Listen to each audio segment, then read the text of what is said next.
Hi, I'm Karen Russell, and this is Kristen Carmela. We're here at Yoga NoHo Center in North Hollywood going over our postures. And we're going to go into Setu Bandha Sarvangasana, one of my favorite postures, bridge pose. So she's going to start by laying on her back. This posture is so wonderful because anybody can do it. There's some modifications, but let's talk about our alignment. So even here, so you want to make sure the ankle and the knee are in line. So sometimes, depending on your body type, it varies on how far the ankle is from your buttocks. But sometimes you might hear someone say, you just touch the ankles a little bit, okay?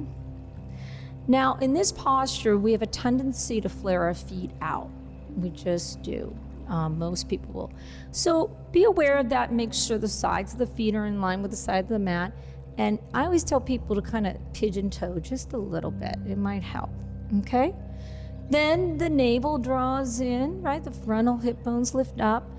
There's a natural curve in the low back. You're not pressing the low back into the mat, so let that natural curve happen. And she's going to actually work her shoulder blades under a little bit, just a little bit under. And press her palms and hands down. On an inhalation, she'll inhale, press down, and lift the hips up. Now, as she lifts the hips up, the action is drawing the navel in and the flesh the buttocks to the knees and lift up a little bit more. And you'll get that little lift by pressing down through the hands and the forearms a little bit more. The chin should be soft, so the chin should be not too far tucked, too far back, right? Lifting up. Now, if she wants to go a little deeper, she could start clasping her hands behind her, working the shoulder blades under a little bit more, and pressing up a little bit more. Now, notice the knees will flare out a little bit, so draw the knees in, Kristen, yep. And then draw the chin back a little bit. The gaze is soft, very, very soft, right? And this is a great heart opener. It gets into the pelvis, it releases the low back. And there's very little risk in this posture as this is. Take a nice deep breath and you open up the heart as you root down. And then just like all these other postures, you want to come out of it with rolling down one vertebra at a time and see how that feels. Actually, if you do that a few times, that will really activate the spine. Rolling down one vertebra at a time. So now, Kristen, grab the block and just put it between your thighs for a second. So you can test that hugging in feeling, making sure the knees don't flare out. So remember, the power of back bends and heart openers a lot of times comes from thighs, right? So this might help you just feel that. So now she's going to go through her checkpoints. She'll work the shoulder blades under. That's a nice little trick to work the shoulder blades under before you even come up. She inhales, she presses down to come up and lift the heart and the hips and scoop the tailbone. Yep. So when you come up, try to come from a low place, scoop the tailbone and then go from there, right? So remember, it's nice to understand of coming in and out of the postures from a very grounded place. So she presses down through the feet, draws the navel in, right? And pushes the hips forward, and then the heart starts to unravel and open. Then she, even here, as she keeps squeezing the block, see how does that feel, right? So right away she's getting the activation in the thighs, which is that's what you need. And then take a few breaths, and like I said, she can clasp her hands behind her if she wants to get a little deeper. She's working the shoulders.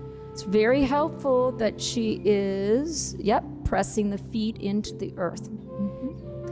Pressing the feet into the earth, squeezing that block a little bit more. Kristen, see how that feels? Yeah. Take a nice deep breath. Try to lift a little bit more. How do you lift in the heart? By drawing the navel in and pushing the hips forward. And as you exhale, come out of it, rolling down one vertebra at a time, which is really nice. and then relax. She can remove the block. So there's one more with bridge pose that I love is supported bridge. So supported bridge pose is exactly what we're doing, but she's gonna take the block, and let's show the different angles of the block. So there's the low, there's the medium, and then there's the high. So I wouldn't do the high unless you have a very flexible back. But most of us, I would start with the low. And where the block is placed is really important. The block is placed is on the sacrum, right? And that's that flat triangle part of your low back. It's kind of where your butt crack starts. That's where the end of the block happens. I know I just don't have any other better way of saying it, so that it really releases the low back. So what she's gonna do, she's gonna check her checkpoints. She's gonna root down, inhale, lift up the hips, and she's gonna slide the block right at the sacrum and really make sure that the buttocks can release. And you'll start to get a really nice release. Sometimes this will help with your menstrual cycle. This will relieve backache and pain. This is supported bridge, right? So we're using the block to support this posture. You also have an option to extend the legs if you want. Now, I only suggest to extend the legs if you feel okay with that extra hip opening, right? Making sure the shoulders are rooted into the earth, the chin is soft, the gaze is soft. So supported, this is a wonderful posture too for nighttime. Like say before you're gonna go to sleep, release the low back. So regular bridge, we'll go through the checkpoints of regular bridge. So can you bend your knees and then press down to lift the hips up and remove the block? And we'll just go through the basic points of Setu, Bandha, Sarvangasana, bridge pose.